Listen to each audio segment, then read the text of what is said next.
जितना हो सके वो हम अपने हाथों से उनकी सेवा कर लें। आज मैया अपने हाथों से भोजन बना के कराती है, अपने हाथों से चरण दबाती है, और जब संतों के चरणों की मैया सेवा करती है तो वो संत मैया को बड़ी सुंदर सुंदर भगवान की कथा सुनाते हैं।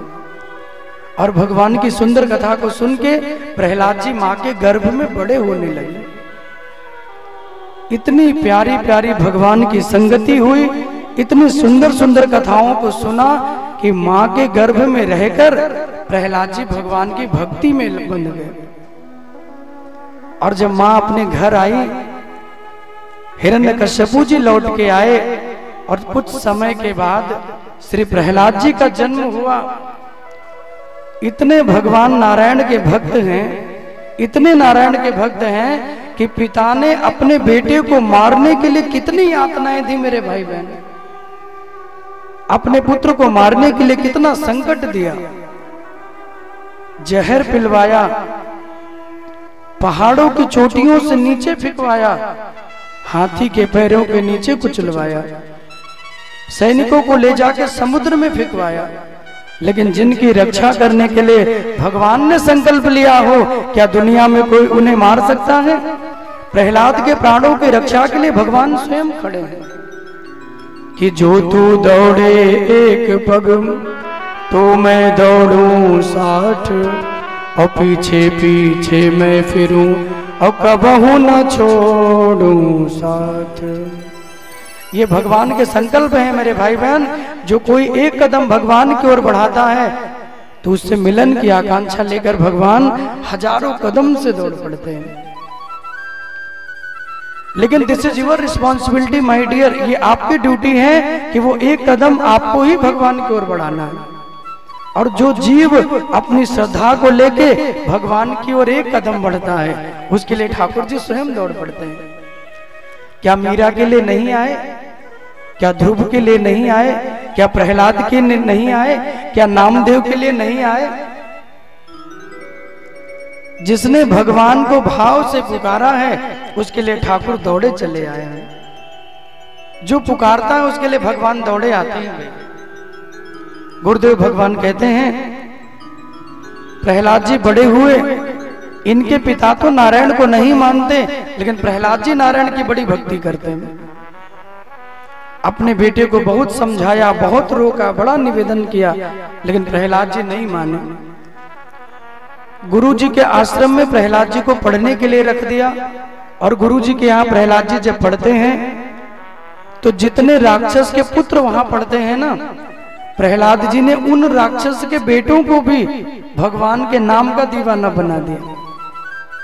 आपके अंदर गुण ऐसे होने चाहिए मेरे भाई बहन कि आपकी संगति में आके जो दुर्गुणी व्यक्ति है वो भी गुणवान हो जाए, वो भी सत्संगी हो जाए, उसका भी प्रेम भगवान से हो जाए। जितने राक्षस बेटे हैं वो प्रहलाद जी के संग में रहते हैं, तो उनके संग प्रहलाद जी कीर्तन करते हैं। जब तक गुरु जी रहते हैं ना, गुरु जी जो पढ़ाते वो सुन लेते हैं, लेकिन बाद में प्रहलाद जी सबको पढ़ाते हैं। राक्षसों के बेटों ने कहा कि आप ये जो करते हैं ना प्रहलाद जी, तुम्हारे पिताजी जानेंगे तो तुमको तो नहीं मारेंगे, लेकिन हमको जिंदा नहीं छोड़ेंगे भैया। प्रहलाद जी ने कहा कि जब तुमको भरोसा तुम्हारे ईश्वर पे होगा तो किसी और से डरने की तुम्हें जरूरत ही नहीं है। तुम अपना भरोसा भगवान से तो बनाओ।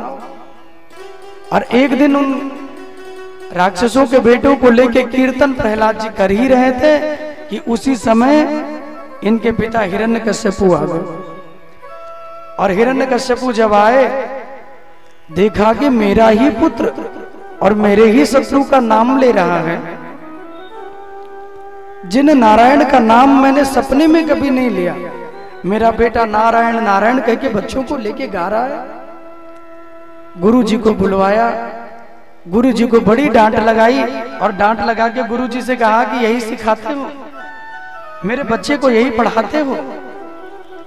गुरु जी ने कहा कि प्रभु क्षमा करिए, न मत प्रणीतम न प्रणीतम सुतो वदते तवेन्द्र शत्रु कि नैसर्गिकीयम मतिरस्य राजन न मत प्रणीतम न पर प्रणीतम।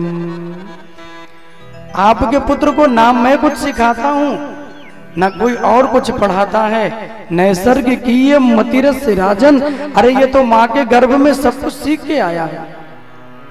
इनको कुछ भी सिखाने पढ़ाने की जरूरत नहीं है, ये तो अपने आप अपने माँ के गर्भ में सब कुछ सीख के आए हैं। प्रहलाद जी को लेके अपने महलों में चले गए पिताजी, और प्रहलाद जी को बड़ी डांट लगाई, मेरे शत्रु का नाम कभी मत लेना। लेकिन आज प्रहलाद जी जब नारायण का नाम महलों में लेने लगे तो हिरण्यकश्यपु को बड़ा क्रोध आया। सैनिकों को लेके भिजवाया और कहा कि 10,000 फीट की ऊंची चोटियों से प्रहलाद जी को नीचे फेंक दीजिए। सैनिकों ने कहा कि महाराज आपका बेटा है, एक ही तो पुत्र है आपके। हिरण्यकश्यपु ने कहा कोई बात नहीं, मेरा पुत्र जब मेरा कहना नहीं मानता, मेरे शत्रु का नाम लेता है, तो ले जाओ ऊंची चोटियों से फेंक के मेरे पुत्र को मार दो। प्रहलाद जी को लेके वो सारे सैनिक आए हैं, लेकिन जब वो सैनिक आते हैं ना तो उन चोटियों से प्रहलाद जी को फेंकना नहीं चाहते। सैनिकों ने कहा कि प्रहलाद तुम इतने प्यारे हो, इतने सुंदर हो कि तुम्हें मारने के, तुम्हें फेंकने की इच्छा ही नहीं होती। मेरा मन करता है कि तुम्हें देखता रहूं, तुम्हें प्रेम करूं। क्यों नहीं अपने पिता की बात मान लेते? क्यों अपने नारायण की भक्ति करते हो? अपने पिता की ही बात मान लो, वो तुम्हारे स्वामी हैं। प्रहलाद जी ने कहा कि नहीं, वो मेरे पिता हैं, लेकिन उनसे भी बड़े जो मेरे स्वामी हैं वो मेरे नारायण हैं।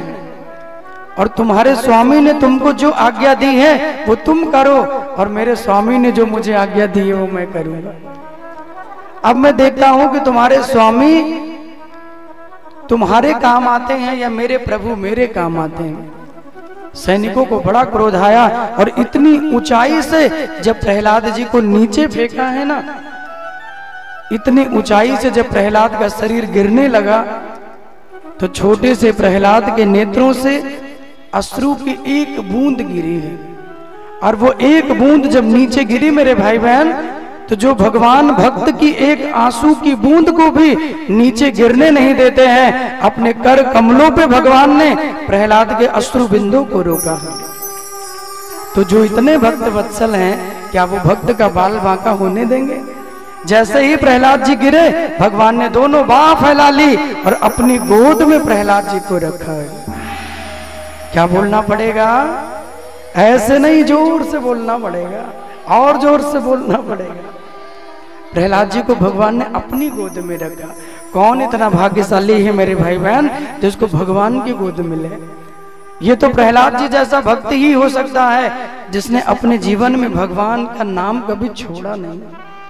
और आइए आपके बीच में प्रहलाद जी हैं, एक बार जोरदार तालियां प्रहलाद जी के लिए करें। बोले प्रहलाद जी महाराज की जय हो। प्रहलाद जी का जीवन पूरा कीर्तन में ही रहता है, और जिनका सारा जीवन भगवान के कीर्तन में, भगवान के नाम में रहता हो ना, कितनी सुंदर छवि है देखिए, और कितना मुस्कुराते हुए भगवत नाम गाते हुए आ रहे हैं। एक बार जोरदार तालियां हो जाए सुंदर से छवि के लिए। श्री प्रहलाद जी महाराज ने कभी भी भगवान के नाम को छोड़ा नहीं, भगवान के नाम को प्रहलाद जी ने कभी त्यागा नहीं, भगवान के नाम को कभी छोड़ा नहीं। गुरुदेव भगवान कहते हैं, अपने पुत्र को पीने के लिए जहर भी प्रहलाद को दिया, लेकिन उस जहर के प्याले को भी प्रहलाद जी ने पी लिया, लेकिन भगवान ने जहर के प्याले को भी अमृत बना दिया। ऐसे भक्त वत्सल मेरे प्रभु, जो अपने भक्त से इतना प्रेम करते हो। जहर का प्याला अमृत बनाया,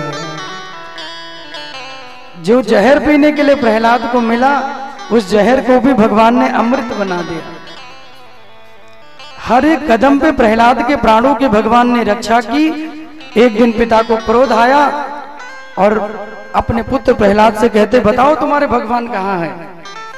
प्रहलाद जी ने कहा कि पिताजी भगवान तो हर जगह है, जहां भी देख लोगे भगवान वहीं नजर आएंगे। क्या इस खंबे में तुम्हारा भगवान है? प्रहलाद जी ने कहा जी बिल्कुल इस खंबे में मेरा भगवान है। और जैसे प्रहलाद जी ने कहा, पिताजी उठे और गधे को उठाया है और खंबे को तोड़ दिया और नरसिंह बन के भगवान प्रकट हो गए। बोले नरसिंह भगवान की जय, बोले भक्त वत्सल भगवान की जय हो।